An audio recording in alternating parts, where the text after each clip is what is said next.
Guys, good morning. Good morning guys, good morning sa inyo, sa lahat, no? Ito, ano natin, break, no? Sabi, matagal-tagal din tayo hindi nakapagganto, ah. At medyo, ano tayo, na busy tayo nitong mga nakaraang linggo. Mga ano tayo, may mga pinuntahan, may mga ganap, no? At, syempre, ano naman yun, kumbaga, medyo ano, pang stress reliever ba, di ba? Kasi lang naman ang ano rito.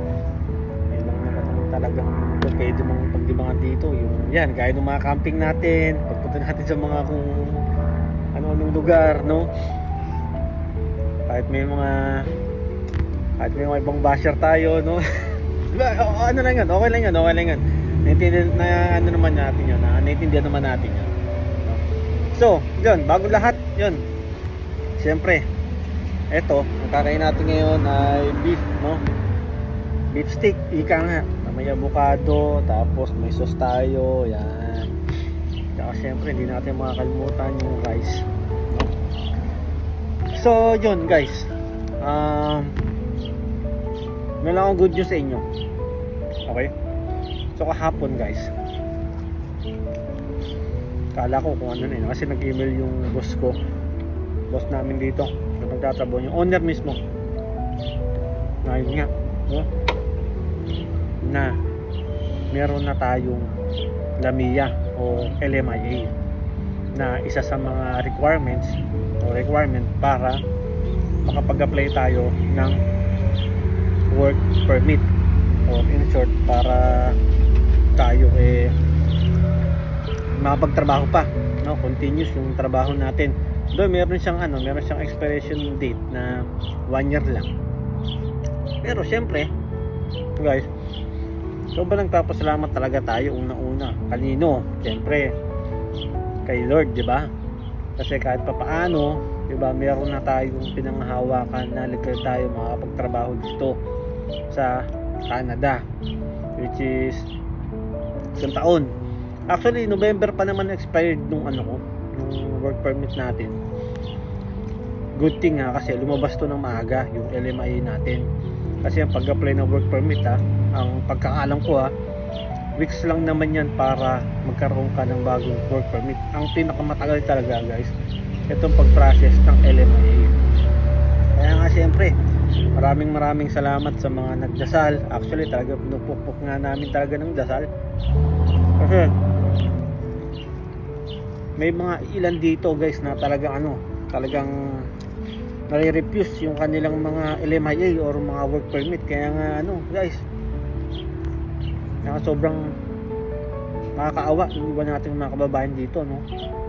Kaya yun, sobrang tuwan-tuwa lang tayo kahapon hanggang ngayon. Kasi nga at least kahit pa paano meron na tayong LMIA. Do, siyempre ang priority muna natin sa ngayon is yung magkaroon tayo ng status dito at hindi tayo ma-uwi, no? So ang hinihintay na lang natin is yung sana guys, praying kami na talagang mabago pa yung rules ng Canada, na yung profession ko as a cook mai-renew yung aming mga asawa. Kasi nga 'di ba, nung nabanggit ko nung nakaraang vlog ko sa inyo, ay talagang merong lumabas na bagong rules sa Canada na sa profession ko ay hindi na may renew yung work permit ng asawa ko. So hanggang ngayon waiting pa rin kami, na praying na sana mabago yun at tuluyang kung mai-renew yung work permit ni Jen, para at least tuloy-tuloy yung kanyang status at hindi siya mauwi sa visitor's visa. Kaya ayun guys, sa ngayon guys, yun, sobrang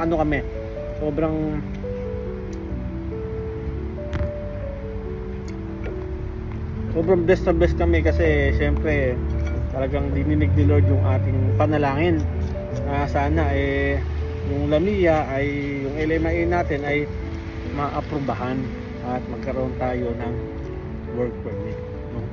So guys, yun lang. Na-share ko lang din sa inyo, no? Kasi talagang sobrang napaka-importante no LMIA na to para sa amin. Hindi lang para sa amin at sa mga kababayan natin dito na temporary foreign worker na gaya namin, ay sobrang yan yung talagang mahalaga para makapagtrabaho ka dito, no? So, yung update ko kayo sa kung anong magiging resulta ng ating kwentong Canada o buhay namin dito sa Canada, no? So ayun guys, yun lang ha. Maraming salamat at yun. Basta dasal lang, dasal talaga. At syempre sasamahan din natin dapat talaga ng gawa, 'di ba? Hindi po pwede yung dasal tapos hindi ka naman kumikilos, no? So ano rin, baga ano rin 'yon, medyo hindi rin maganda yung kay Lord, 'di ba? So dapat samahan mo rin ng galaw. So guys, yun lang, ingat kayo lahat. God bless you all. Peace out.